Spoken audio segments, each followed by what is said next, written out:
This is Pam Smith with Farm Journal Magazine, and I'm here with Jeff Springsteen of Bayer Crop Science. And Jeff, we've been talking about crop safeners. Can you tell us what that is? Sure.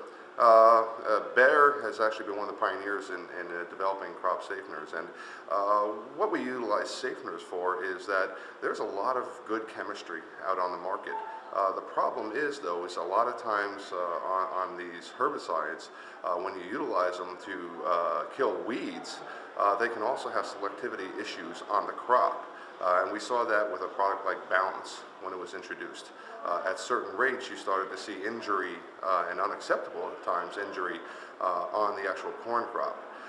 What we have done is develop these safeners that actually help the plant, whether it be a corn plant or a cereal plant or rice, to help it to metabolize the herbicide so there's not a selectivity issue on the crop, but at the same time it actually allows you to use probably more effective herbicides that are much stronger on grass and broadleaf weeds. So you're going to kill the weeds and you're going to leave the crop without any injury symptoms.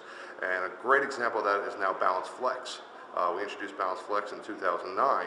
It utilizes the isoxaflutol molecule plus a safener called cyprosulfamide, which is a brand new safener that we just brought to the market in 2009.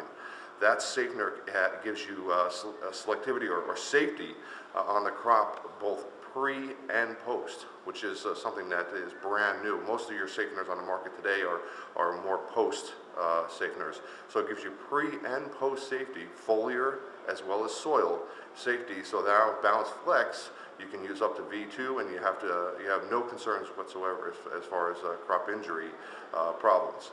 We also, there's a product on the market called isoxadifen, which has been out there for a few years. It's the product that is used in Lotus. It's also used in a product we have coming out called Caprino that will be launching in 2010.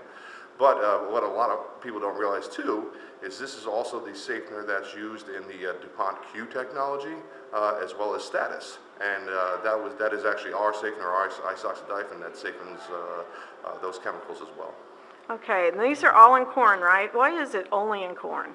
Well, that's an interesting question. So far, in all the safener research work that we have done, we've only been able to identify safeners that are extremely effective on monocot crops, so rice, cereals, and corn. We continue to look at dicot crops like soybeans to try to discover a safener that we can actually utilize on that crop, because there definitely is opportunities there for herbicides that we'd like to be able to utilize in soybeans. So instead, what we're looking at right now is actually developing a trait that we're going to be able to put into soybeans, an HPPD trait, so that in 2014, 2015, you'll actually be able to use products like Balance on your soybeans. So a great pre-emerge, post-emerge product that's going to help also from a weed resistance standpoint. One thing I learned today too, I guess I didn't realize, is that these safeners also have to be approved, just like the chemical itself, right? No doubt about it. Like I said, isoxadifen has been on the market for a number of years, but the cyprosulfamide, we just got registration for that last year in 2009, and it will take you in that same 7 to 10 year time frame to get a safener approved by the EPA as it will for a herbicide. So it's very strenuous from a testing standpoint, and then also a residue standpoint, and to ensure that you actually have the safety to the crop, but also to the environment. All right, thanks, Jeff. All right, you're welcome.